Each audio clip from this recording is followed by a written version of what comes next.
não consigo te lembrar gastar. Eu já corri de vento em popa, mas agora com que roupa? Com que roupa? Eu vou pro samba e você me conquistou. Pouco mais de um ano depois de terminar a primeira Copa do Mundo, o Rio de Janeiro e o Brasil foram abençoados por uma divina estátua. No alto do Morro do Corcovado, o Cristo Redentor abriu os braços para iluminar a vida dos brasileiros. Mas era mesmo na capital federal que a vida pulsava. Somente o Rio de Janeiro tinha a capacidade de unir a fé religiosa à adoração por uma festa pagã.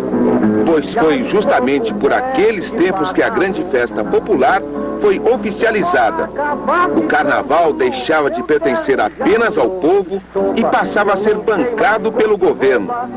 A gigantesca imagem do Cristo testemunhava também o sucesso de um carioca boêmio que, com seus sambas, fazia até a morte parecer bonita. Quando eu morrer, não quero choro nem vela, quero uma fita amarela, gravada com nome. Mas o Brasil daquela época não era apenas aquele que vivia de frente para o mar. O interior escondido mostrava sua face através das páginas de muitos livros. Um deles, escrito por Gilberto Freire, foi Casa Grande e Senzala. Na obra, Freire valoriza o papel dos negros e mestiços na formação da cultura brasileira. E a cultura popular do Brasil foi enriquecida quando as barreiras do racismo começaram a cair. Foi assim também no futebol. Com um time composto por muitos negros, a seleção brasileira derrotou a uruguaia campeã do mundo por 2-1 em pleno estádio Centenário. Muito próximo da segunda Copa do Mundo, o profissionalismo invadiu o futebol brasileiro. A conservadora CBD lutou pela manutenção do amadorismo. Mas a maioria dos clubes se tornou profissional e criou a Federação Brasileira de Futebol. A luta entre as duas facções acabou enfraquecendo a seleção que iria representar o Brasil na segunda Copa do Mundo de futebol. Os clubes profissionais não cederam seus jogadores à convocação da CBD. O Palestra Itália chegou mesmo a esconder seus atletas numa fazenda. Mesmo assim, a CBD conseguiu aliciar alguns jogadores que já eram profissionais. Um deles, Luizinho Mesquita, que jogava no São Paulo. Muito dinheiro não, mas que já havia algum dinheiro, já havia. E de maneira que nós, quando fomos para a Europa, nós já tínhamos uma gratificação especial por jogo ganho e tínhamos também, foi combinado também isso no navio, uma diária para que nós pudéssemos fazer uns passeios, umas compras, assim, mas já havia algum dinheiro. Sim. Da mesma forma que na primeira Copa, o Brasil embarcou para o segundo campeonato cercado pela desconfiança e marcado pela falta de seriedade. Eu acho que nós saímos aqui com pouco preparo e sem nenhum preparo psicológico. Nós fomos jogar um campeonato na Europa. Tanto fazia jogar na Europa como jogar aqui no Rio de Janeiro, jogar em São Paulo, aqui. Era mais um campeonato. E nós não tivemos esse incentivo psicológico, esse incentivo que é necessário numa equipe de futebol, que vai principalmente disputar um campeonato do mundo. Então a gente tem que impor na cabeça do jogador que ele não vai só jogar, fazer uma demonstração da sua habilidade pessoal, ele vai defender uma bandeira.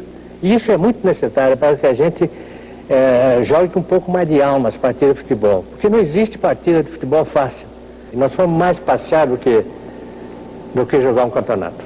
Depois de 11 dias de viagem, os jogadores brasileiros encontraram uma Itália que respirava futebol. Insufladas pelo fascismo de Benito Mussolini, as massas italianas lotaram todos os estádios. Assim foi também no primeiro jogo da seleção brasileira, no dia 27 de maio de 1934. 40 mil torcedores se acotovelaram no estádio Ferraris, em Gênova. Pena que, para o Brasil, a Copa do Mundo durou um jogo só. A Espanha do grande goleiro Zamora venceu por 3-1 e obrigou a seleção brasileira a voltar para casa. Não havia vez que você chegasse na área daquele danado espanhol que ele não estivesse gritando com toda a defesa dele. Então a defesa jogava jogava olhando para frente, sem precisar estar olhando se tinha alguém por trás ou não. Ele dizia, para aqui, para a direita, cuidado com fulano, cuidado com o Betano. E a pessoa ia cercando e fazia bloqueio perfeito para ele. Eu acho que depois que nós perdemos, foi uma decepção geral. E o Luiz Vinhais, naturalmente, ele alegou alguma coisa convincente para a cúpula da nossa embaixada, da nossa excursão, e foi permitido, então, o desligamento da sua chefia como treinador, e ele, então, voltou para São Paulo. Eu não sei bem o motivo por que foi. Aí completamos o nosso turismo, né? Começamos a viajar para tudo como foi para isso. E foi uma delícia, fomos parados até na Iugoslávia. Nós entramos no primeiro tempo. Primeiro nós cantamos uma cumbinha no vestiário, né? Para dar sorte. Uma reza lá e negócio e tal, só faltou o defumador que nós não tínhamos levado daqui. Mas a cantoria houve. Entramos no campo e começamos a jogar e começamos a dar risada, porque os iugoslaves eram gozados, sabe? Eu não sei, o calção deles era mais comprido que o nosso ainda, era uma coisa muito engraçada o negócio. E entramos em primeiro tempo, 4-0, para o nosso lado. Voltamos para o vestiário e disse, esses gringos aí não são de nada, né? Então entramos dando chaleirinho, de cacaiá e não sei o que. Resultado, 8-4 para eles. A final da Copa de 34 foi disputada pela Itália e pela Tchecoslováquia. O jogo no estádio do Partido Nacional Fascista em Roma foi assistido por mais de 73 mil pessoas. A vitória sofrida aconteceu somente na prorrogação. Com um resultado de 2-1, a Itália se transformou na nova campeã mundial e conseguiu unir numa mesma alegria o dute do fascismo e o entusiasmado povo italiano.